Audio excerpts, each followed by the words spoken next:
Welcome to our channel. Today we how to use HubSpot CRM for managing leads. Quick tutorial step by step clearly. Begin by logging into your HubSpot account. Once you're logged in, navigate to the CRM dashboard. In the Contacts section, click on the Add Contact button. Fill in the relevant information for your new lead. Include details such as their name, email address, and phone number. You can also add notes or assign a lead status at this stage.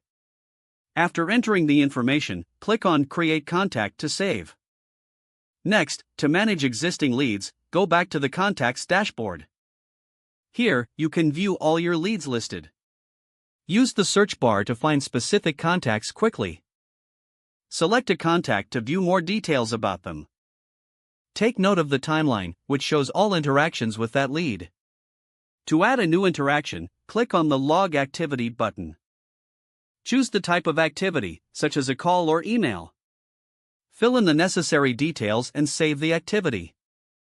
If you want to move a lead to a different stage, click on the Lead Status drop-down. Select the appropriate stage that you want to assign. For better organization, consider using lists. Go to the Lists section in the CRM. Create a new list to categorize your leads based on specific criteria. You can automate this process by setting up workflows as well. In the Workflow section, choose to create a new workflow. Select your trigger and actions to define the lead nurturing process. Once configured, activate the workflow for seamless automation.